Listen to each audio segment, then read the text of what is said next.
जय श्री राधे कृष्णा दोस्तों, स्वागत है आपका मेरे YouTube चैनल भक्ति सागर ब्लॉग्स में।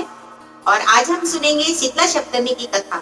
शीतला माता की पूजा हमें कैसे करनी चाहिए, उसी के साथ शीतला माता को किन किन चीजों का भोग लगाया जाता है, इसकी प्राय 2 कथाएं हैं, वो भी हम सुनेंगे। उसके बाद हम एक विनायक जी की कथा और एक पीपल पंथवाड़ी माता की कथा भी सुनेंगे, क्योंकि इस दिन पीपल पंथवाड़ी पूजने का भी नियम होता है। इस दिन क्यों हमें होली के बाद 7 दिन जो है शीतला माता के अक्ते रखना चाहिए, इन सब के पीछे की कहानी हम जानेंगे। तो बने रहे हमारे साथ हमारे चैनल पर। इसी के साथ यदि आप हमारे चैनल पर नए आए हैं तो आप हमारे चैनल को सब्सक्राइब करके बेल आइकन का बटन जरूर दबाएं, इससे आगे आने वाले सभी व्रत त्योहार के नोटिफिकेशन की जानकारी सबसे पहले आपको मिल सके। तो चलिए इसी के साथ शुरू करते हैं शीतला माता की प्रथम कथा। शीतला सप्तमी का जो है होली के 7 दिन बाद में जो है ये पर्व आता है।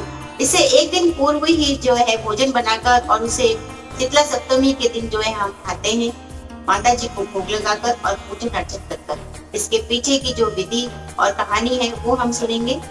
तो पहली कथा शुरू करती हूँ मैं। शीतला सप्तमी के दिन आए, सभी गांव वाले कहने लगे माता आई माता आई। कोई हलवा बनाए, कोई पूरी बनाए, कोई खीर बनाए और तरह तरह के व्यंजन बनाकर माता जी को भोग लगाने लगे और प्रसन्न करने लगे। गरम गरम खाना भोग लगा, गरम गरम भोजन खाकर माता जी के शरीर में जलन उत्पन्न हो गई और जीभ पर फफोले पड़ गए और माता इधर उधर घूमने लगी और घूमते घूमते वह एक कुमार के घर गई। कुमार के घर जाकर उसने कुमार को कहा कि मुझे मेरे शरीर में जलन हो रही है और तुम मुझे अपनी मटकी का ठंडा ठंडा पानी पिला दो। कुमार ने माता जी को अपनी मटकी का ठंडा ठंडा पानी पिलाया और माता जी को बोला कि आप मेरे गारे में मिट्टी में लेट जाओ, उससे आपके शरीर की जलन शांत हो जाएगी। कुमार की बात सुनकर, कुमार की बात मानकर माता मिट्टी के गारे में लेट जाती है और ठंडी ठंडी मिट्टी के लेप से माता जी के शरीर की जलन शांत हो जाती है। फिर माता जी कुमार को कहती है कि मुझे भूख लगी है और कुछ खाने को दो। तब कुमार कहता है कि आज तो मेरे घर में भोजन नहीं बना है, लेकिन मेरे घर में कल रात की राब, रोटी और छाछ रखी है, आप इसे ही खा के संतुष्ट हो जाइए। और माता जी एक दिन पहले बनी बासी रोटी, छाछ और राब खाकर संतुष्ट हो जाती है और प्रसन्न होकर कुमार को वरदान देती है कि पूरा गांव जलेगा लेकिन तेरा घर नहीं जलेगा और तेरा घर बचा रहेगा। ऐसा कह के माता जी वहां से चली जाती है। थोड़े दिन बाद गांव में आग लगती है, पूरा गांव त्राही त्राही हो जाता है, लेकिन कुमार के घर को आज तक नहीं आती। यही देखकर सभी गांव वाले कुमार के पास आते हैं और उनसे पूछते हैं कि तूने क्या जादू टोटका टोना किया है जिससे तेरा घर तो बचा है लेकिन हम सबका घर जल के राख हो गया है। और कुमार कहता है कि मैंने कोई जादू टोटका टोना नहीं किया है, ये तो मेरी शीतला सप्तमी माता मेरे को प्रसन्न हुई है जब वो मेरे पास आई। जो तुम लोगों ने शीतला सप्तमी माता को गरम गरम भोजन का भोग लगाया, उससे माता की जीभ पे फफोले पड़ गए और शरीर में जलन हो गई। उससे माता मेरे पास जब आई तो मैंने उन्हें ठंडा ठंडा मटकी का शीतल जल पिलाया और अपनी मिट्टी के गारे में लेटने को कहा। तब माता जी के शरीर की जलन शांत हुई और भोजन में मैंने उन्हें बासी रोटी, छाछ और राब दी, जिससे वो प्रसन्न होकर मुझे उन्होंने वरदान दिया और मेरा घर महल बन गया। ये सुनकर गांव वाले कहते हैं कि अब माता कहाँ मिलेगी। तब कुमार कहता है कि माता नीम की ठंडी ठंडी छाया में बैठी है और सभी गांव वाले नीम के पेड़ के पास जाते हैं जहां शीतला माता बैठी होती है। सभी माता जी से क्षमा मांगते हैं और उपाय पूछते हैं। तब माता कहती है कि होली के 7 दिन बाद में मेरे अक्ता रखा करो और ना तो नहाना है, ना ही नहाना है और ना ही कूटना, पीसना, काटना करना है। इसके बाद 6ठे दिन आप लोग भोजन बनाकर 7वें दिन ठंडे भोजन का भोग लगाकर और ठंडी ठंडी मटकी का पानी जो है उसका जल चढ़ाकर और उसके बाद ही सब उस प्रसाद को ग्रहण करें। और 12 महीने बाद फिर से जो है होली के बाद के दिन आए और सभी ने माता जी के अक्ते रखे। ना तो किसी ने नहाया, न धोया, न काटा, न कूटा, न पीसा। और षष्ठी के दिन सभी ने बासी भोजन बनाकर सप्तमी के दिन उस बासी भोजन का भोग जो है माता जी को लगाया और सभी ने भोजन में राब, छाछ, रोटी और पंचकूटे की सब्जी, लापसी, हलवा, पूड़ी और भी तरह तरह के पकवान बनाकर माता जी को चढ़ाए और स्वयं भी प्रसाद रूप में ग्रहण किए। सारा गांव फिर से हरा भरा हो गया और तभी से राजा ने पूरे गांव में ढिंडोरा पिटवा दिया कि सब होली के बाद के 7 दिन माता जी की अवतार रखा करे और माता जी को भोग लगाने के बाद उस अवतार को खुला करे। और सभी गांव वालों ने ऐसा ही किया। तो बोलिए शीतला माता की जय। जैसे माता ने कुमार पर कृपा करी वैसे सब पर करे, कहते सुनते पुकार भरते सब पर। तो ये थी शीतला माता की पहली कथा। अब हम सुनेंगे शीतला माता की दूसरी कथा। शीतला माता की दूसरी कथा में राजा के बेटे को जो है माता जी निकलते हैं और इधर कांची के बेटे को भी माता जी निकलते हैं। कांची माता जी का भगत होता है और वह अपने घर में साफ सफाई रख रखाव रखने के साथ साथ अपने बेटे को जो है ना तो गर्म भोजन खाने को देता है और ना ही नमकीन खाने को देता है। साथ ही घर में सब्जी में छोंक लगाना भी बंद कर देता है। उसके बाद उसी के विपरीत यहाँ पे राजा जो है प्रतिदिन व्यंजन बनाकर छोंक लगाकर अच्छे अच्छे व्यंजन बनाते हैं और शीतला सप्तमी माता का जो है पाठ पंडितों को बुलाकर यज्ञ और हवन पाठ करना शुरू कर देते हैं। उसके बाद में छोंक लगी सब्जियों की खुशबू सूंघकर जो राजकुमार होता है उसे खाने का मन करता है और वह उन्हें इकलौता होने के कारण मना भी नहीं कर सकते। पुत्र प्रेम में विवश जो है राजा अपने राजकुमार को सब कुछ खाने की अनुमति दे देते हैं। इससे राजकुमार का कोट सही नहीं होता और वह और भी जो है बढ़ जाता है और वह सोचने लगते हैं कि एक गरीब का बेटा तो फटाफट से ठीक हो गया और मैं माता जी को इतने दिनों से प्रसन्न कर रहा हूँ, लेकिन मेरा पुत्र ठीक क्यों नहीं हो रहा है। और यही सोचकर वह सो जाता है। रात को स्वप्न में शीतला माता आती है और राजा से कहती है कि मैं तुम्हारी भक्ति से प्रसन्न हूँ। जो पाठ पूजा तुमने मेरे लिए की है वो सभी सही है। अपने घर में छोंक नहीं लगाना चाहिए। नमक का खाना जिससे तुमने अपने घर में छोंक लगे,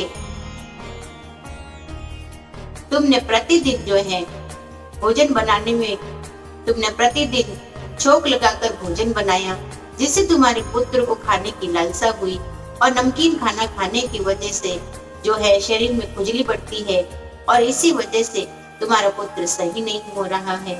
और दूसरी ओर घर में जो भी बीमार हो उससे दूरी बनाकर रखनी चाहिए ताकि घर के बाकी लोग भी इससे ग्रसित ना हो। लेकिन तुमने इन नियमों का पालन नहीं किया और कांची ने इन सभी नियमों का पालन किया, इसीलिए उसका पुत्र सही हो गया।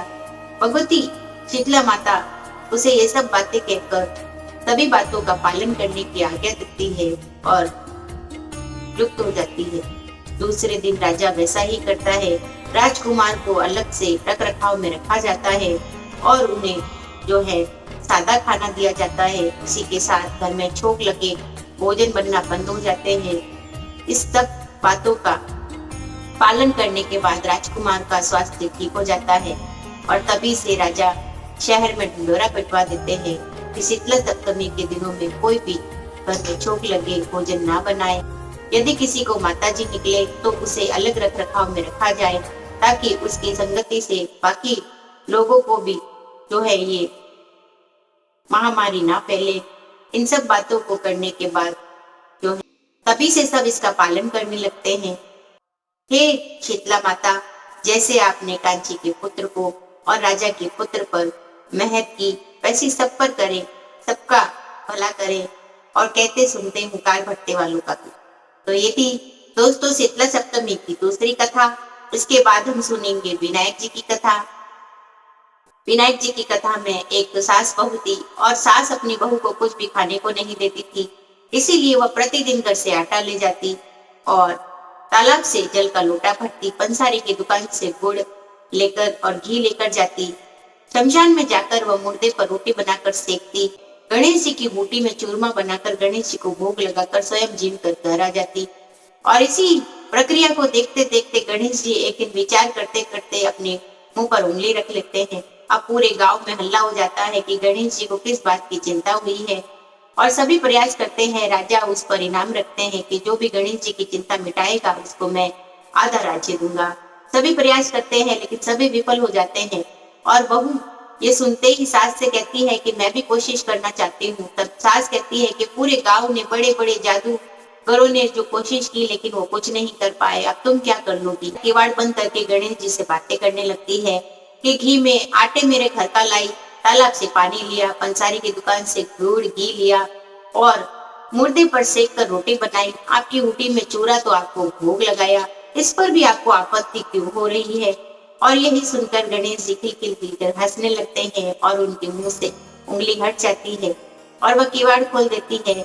यह देखकर सभी लोग जो है आश्चर्य में पड़ जाते हैं कि बहू ने ऐसा क्या किया, जो गणेश जी की चिंता मिटा दी। और वह सभी बातें सबको बताती है और उसके बाद में सभी प्रतिदिन व्यंजन बनाकर गणेश जी को भोग लगाते हैं और राजा अपना आधा राज्य बहू को देते हैं। हे गणेश जी महाराज, जैसे उस बहू पे प्रसन्न हुए वैसे सब पे होना, सुनने वाले, सुनाने वाले और हुंकार भरने वाले सब पर। तो ये थी गणेश जी की कथा। इसके बाद हम सुनेंगे पीपल पंथवाड़ी की कथा। इस दिन पीपल पंथवाड़ी भी पूजी जाती है। तो एक सास गंगा जी नहाने जाती है और बहू से कह के जाती है कि मैं वापस आऊं तब तक तुम जो है छाछ और दूध दही बेचकर पैसे बनाकर रखना। और वह ऐसा कहकर निकल जाती है। दूसरे दिन बहू छाछ दूध दही बेचने निकलती है तो रास्ते में पीपल पंथवाड़ी माता को जो है स्त्रियां पूज रही होती है।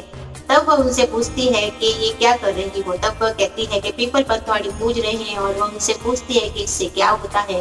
तब सभी स्त्रियां कहती है कि धन धान्य की वृद्धि होती है और निपुत्री को पुत्र होता है, सभी मनोकामनाओं की पूर्ति होती है।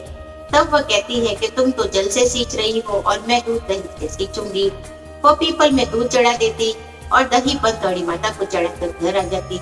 ऐसे करते करते महीना व्यतीत हो जाता है और महीना पूरा होने के बाद वह चिंता में पड़ जाती है कि अब सासू जी दाम मांगेगी तो मैं उन्हें क्या। और वह जैसे ही सो रही होती है पीपल पंथवाड़ी माता उसके स्वप्न में आती है और उससे पूछती है कि तुम चिंता में क्यों पड़ी हो।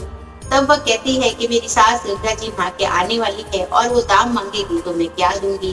सारा दूध दही तो मैंने पीपल पंथवाड़ी माता को चढ़ा दिया। तब माता जी कहती है कि उठो, ये भाटे ढूंढे पान तंदूरे गैर सांगरी पड़े हैं, जितने चाहे ले लो और मेरे पास तो यही है। और वह टोकरे में जितने गैर सांगरी भाटे ढूंढे जितने भी भर पाती है वो भर लेती है और कौल के कूड़े में आके रख देती है। दूसरे दिन जब सास उससे दाम मांगती है तो वह कहती है कि कौल के कूड़े में पड़े हैं और सास जाकर देखती है तो वहाँ पर हीरे मोती जगमगा रहे होते हैं। और वह बहू से कहती है चोरी करी कि डकैती करी, इतना धन कहाँ से लाई। और वह कहती है कि मैंने तो कोई चोरी करी न डकैती करी, ये तो सब मेरे माता जी प्रसन्न हुई हैं। और वह बहू से कहती है कि मैं भी अगर इतना धन मिलता है तो मैं भी पीपल पंथवाड़ी माता को दूध दही सींचूंगी। अगले वर्ष फिर चैत्र का महीना आता है और वह पीपल पंथवाड़ी माता को दूध दही चढ़ाती है और महीना पूरा होने पर वह सोच में पड़ जाती है। पंथवाड़ी माता के पास जाकर लेट जाती है। पंथवाड़ी माता उसे भी दर्शन देती है और कहती है कि मेरे पास तो ये पान ततूरे भाटे ढूंढे पड़े हैं, जितने चाहे ले जाओ। और वह तो बड़े बड़े ढाढ़स भाटे और पान ततूरे लेकर जैसे तैसे कौल के कूड़े में आकर रख देती है और बहू से कहती है कि बहू मुझसे दाम मांग। बहू कहती है कि कभी सास से भी कोई दाम मांगता है और वह जिद पे अड़ जाती है कि नहीं, तुम्हें तो दाम मांगने ही पड़ेंगे। तब बहू कहती है कि सासू जी दाम लाओ और वह कहती है कि कौल के कूड़े में पड़े हैं। बहू जाकर देखती है तो वहाँ कीड़े मकोड़े किलबिला रहे होते हैं और सारी गंदगी पड़ी होती है। तब सासू यह देखकर आश्चर्यचकित रह जाती है और वह कहती है कि पीठ पाटनी दोगली माता, तुझे तो धन दिया और मुझे कीड़े मकोड़े दिए। और पंथवाड़ी माता कहती है कि बहू तो सत की भूखी सींचे और तू धन की भूखी सींचे, इसीलिए बहू के धन हुआ और तेरे कीड़े मकोड़े हुए। तब सास बहू के पैर पड़ती है और बहू कहती है कि नहीं सासू जी, मैं पड़ू आपके पैर, आप छुओ पंथवाड़ी माता के पैर। और दोनों पंथवाड़ी माता के पैर छूती है और हे पंथवाड़ी माता, जैसे आप बहू को टूटी वैसी सब पे टूटना और जैसी सास को टूटी वैसी किसी को मत टूटना। कहते सुनते पुकार भरते सबका भला करना। तो बोलो पीपल पंथवाड़ी माता की जय। इसके बाद हम लोबिये थोपे की कथा भी सुनेंगे, जिससे ये पूरी कथाओं का संपूर्ण जो है फल मिलता है। अगर हम लोबिये थोपे की कथा नहीं कहते हैं तो इससे कहानी का आधा फल मिलता है। तो सुनते हैं लोबिया थोबिया की कथा। एक लोबिया था, एक थोबिया था, दोनों में झगड़ा हो जाता है और ऊपर से नारद जी आके कहते हैं कि मैं तुम्हारे झगड़ा कल मिटा दूंगा, पर तुम क्यों झगड़ रहे हो। लोबिया कहता है मैं बड़ा और थोबिया कहता है मैं बड़ा। तब लोबिया कहता है कि मैं प्रतिदिन सवा सेर का हलवा बनाकर टाली हिलाकर भगवान को भूख लगाकर जीता हूँ, इसीलिए मैं बड़ा हूँ। और थोबिया कहता है कि नहीं, मैं प्रतिदिन भगवान का नाम जप करता रहता हूँ, इसीलिए मैं बड़ा हूँ। और नारद जी कहते हैं इसका फैसला मैं कल करूंगा। दूसरे दिन नारद जी सूरज भगवान की 1.25 करोड़ की मुंदड़ी ऊपर से नीचे फेंकते हैं और लोबिया सवा सेर का हीरा बनाकर टाली हिलाकर भोग लगाकर मुंदड़ी देखकर भी नहीं लेता कि कौन इसका परपच पाले और मैं इसका ध्यान रखूंगा या फिर हलवा खाऊंगा, और वो अपने हलवा खाने बैठ जाता है। इधर लोबिया तपस्या करते करते सोचता है कि मुंदड़ी किसी ने देखी नहीं है, इससे अच्छा है इसको मैं ही ले लूं। घोड़े के नीचे मुंदड़ी दबाकर और वह तपस्या करने लग जाता है। इतने में नारद जी आते हैं कि कौन बड़ा। लोबिया कहता है कि मैं बड़ा और थोबिया कहता है कि मैं बड़ा। तब नारद जी उसे कहते हैं कि मांडी उठा, और मांडी उठाते ही मुंदड़ी निकलती है। नारद जी कहते हैं कि तेरी तपस्या भंग हुई, तूने जो है चोरी की और तुझे चोरी लगी। तब थोबिया कहता है कि मुझे माफ कर दो और मेरी जो है तपस्या का फल मुझे कैसे मिलेगा। तब नारद जी कहते हैं कि कहानी कथा कहने वाली, व्रत वर्तोलिया करने वाली यदि सभी कहानी कहेगी और तेरी कहानी नहीं कहेगी, 7 बार तेरा नाम नहीं लेगी, तो वो फल तुझे हो जाएगा। और इसी प्रकार हर कहानी कहने के बाद 7 बार जो है लोबिया थोबिया का नाम लिया जाता है और उनकी भी कहानी कही जाती है। तो ये थी लोबिया थोबिया की कहानी, और इस कहानी को सुनते समय हमें बुखार नहीं बनना चाहिए। साथ ही हम सुनेंगे आड़ी बाड़ी की कथा।